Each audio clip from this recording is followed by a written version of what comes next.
Hello and welcome to another episode of the So Here For It podcast. I am your host, Amy Mingin, and I am so darn excited that I get to talk to you today about resetting your taste buds.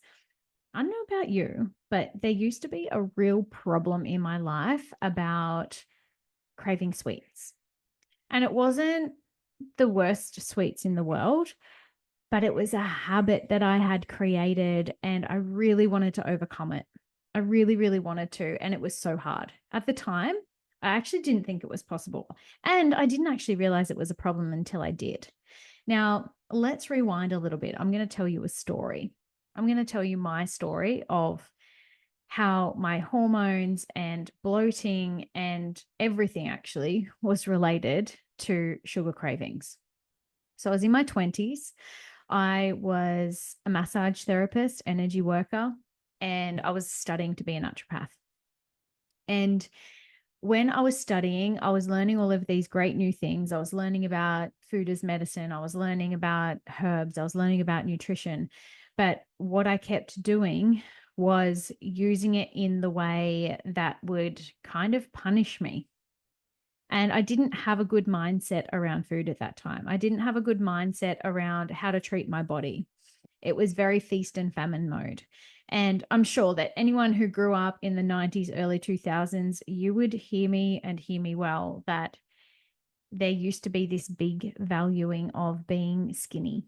It was like, who can be the smallest? Who can look the skinniest? Who can have the bony waist or the bony shoulders? Like, it was so weird. And I look back and I just go, who decided that was attractive?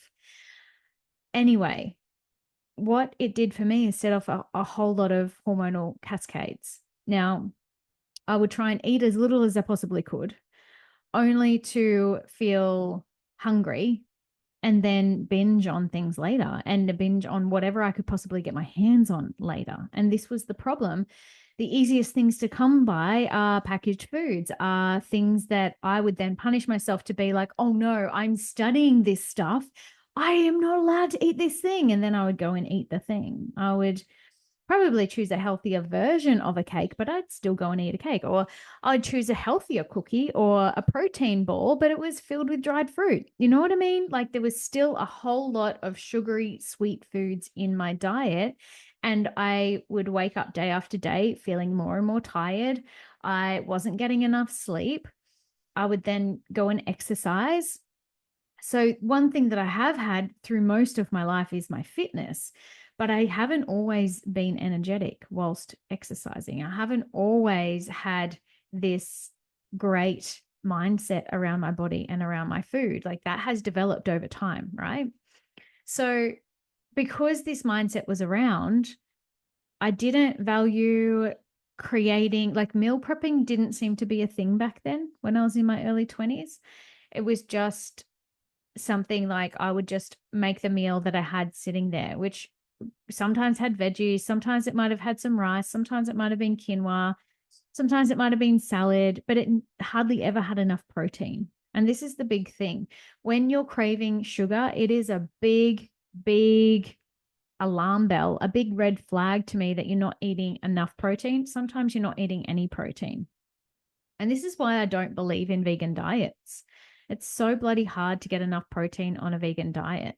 And even on a vegetarian diet, the people who come through Catalyst who have done it in the vegetarian way, they're often like, oh, I'm really tired of eating tofu, or I'm really tired of having like cheese on things or whatever, right? Because some of them will eat eggs and that's good, but I don't recommend that people eat eggs every single day. Like, we've got to have a variety of different styles of protein in our life so that we can overcome the amino acid deficiencies that a lot of people have. Whenever people are going through stressful stages, our need for protein increases, but also the stress hormones increase, right? Now, when a stress hormone goes up, very quickly our cortisol goes up. So if adrenaline goes up, then cortisol goes up, and very quickly the body goes, oh, we need something in order to dampen down this response. So what does it use? A craving. Of course it uses a craving. So if you think about how many different stressors I had as a 22-year-old, right? These are the sorts of things I had. I was worried about my friends. I was worried about boyfriends. I was worried about what was going on social media. I was worried about work. I was worried about study. I was worrying a lot. I didn't have good self-care practices. I didn't know what self-care was. And whenever I ate something that I had perceived as bad, which now I don't believe that any sort of food is good or bad. There's food and there's food-like products. That's the way I categorize it these days. And so long as you're eating mostly food, then everything's fine. Whole foods is the way. Anyway, I digress. Coming back to 22-year-old me, bless her, she was doing her best. She was doing her absolute best, but she was stressed out of her brain. She was on the pill. And so the amount of stress hormones that she would feel every single day was a lot. And so it makes sense if she wasn't fueling her body, didn't have enough protein, wasn't drinking enough water, definitely wasn't always filtered water. So didn't like the water, so didn't drink the water. And then the cascade would occur. By the time she got to lunchtime in the afternoon, she'd feel tired. She'd feel a little bit cranky and a bit lightheaded. And then she'd go and grab something to eat. And it wouldn't always be a good choice. And it wouldn't always have protein in it. Very rarely would it have protein. And so this cascade of responses would happen. She would go and choose a thing and then feel bad about it and repeat the pattern the next day, end up bloated, end up feeling a bit cranky, end up feeling low in energy. And the hormonal cascade went on and on and on to the point of that same year when I was 22, I came off the pill. And it took me 10 months for my period to come back. And that's not just because my ovaries had the pill going on. It was because of the lack of nutrition. It was because I wasn't nourishing myself. It was because there were so many stresses. The perceived stress in our life is a huge, huge bottleneck for us to actually allow ourselves to feel nourished. So if you're not currently letting yourself feel sweet in another way, then you're going to crave sweets in your diet. Think about it. If you're having a stressful day at work, you're wanting to make life sweeter, you go buy the chocolate or you go choose the cake, or you're in the tea room and somebody's brought in the Cadbury's favorites. Oh yeah, I'll just have a crunchy. Oh, maybe I'll go back and have a cherry ripe. And it's like, actually, that stuff is a food-like product. It's not actual food. It's okay to have those things occasionally, but if you're starting to make life sweeter by having these sweet, refined foods, there is something up. So we need to figure out, how are we going to reset taste buds? And this is my journey through it. Do you know what I did?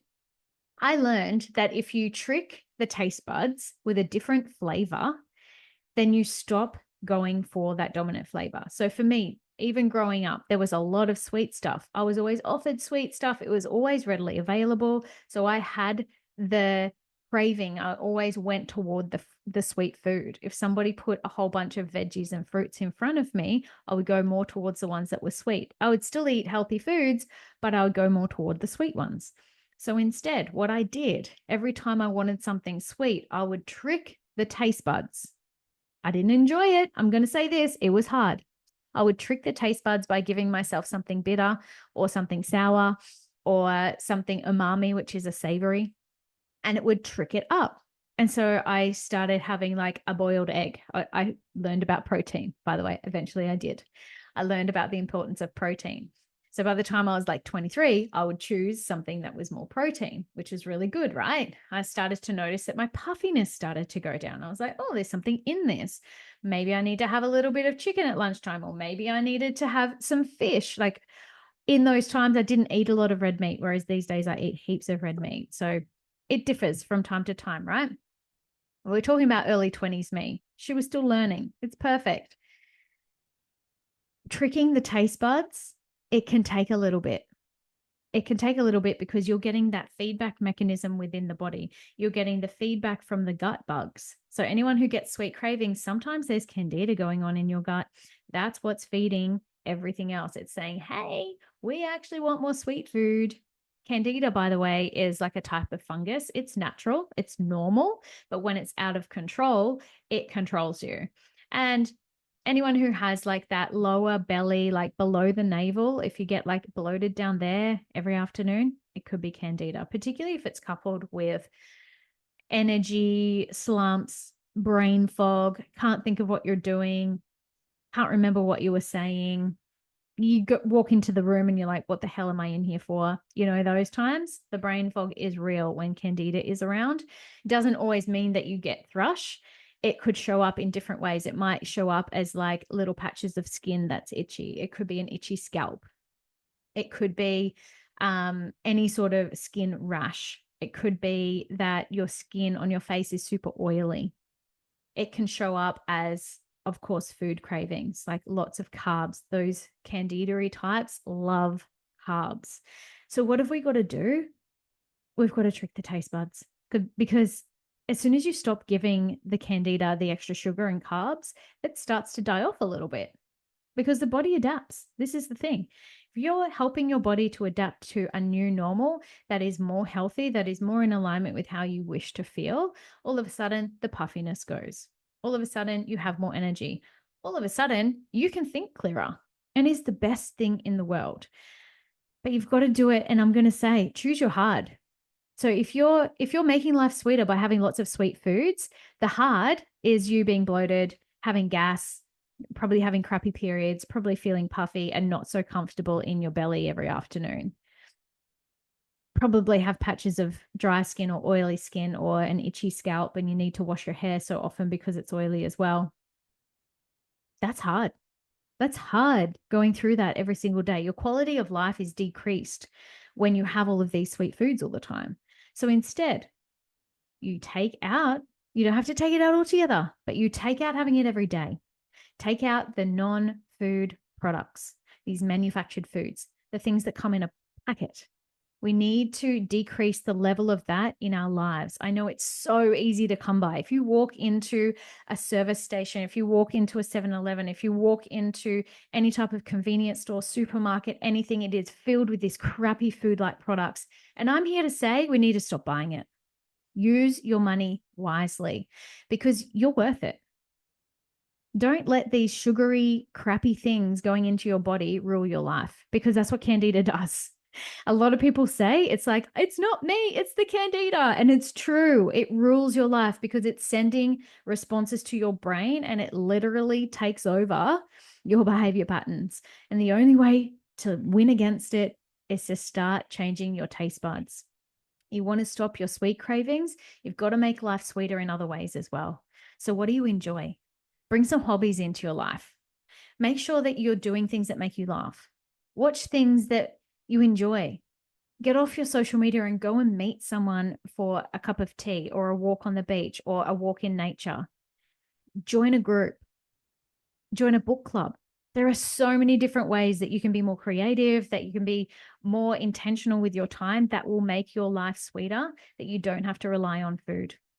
There are so many women who I talk to in my program Catalyst, which I'm going to put the link down below in the show notes. If you're interested, go have a look at it, because we talk about this sort of stuff all the time. A lot of women are so intertwined with their emotions, and often they feel so out of control with their food.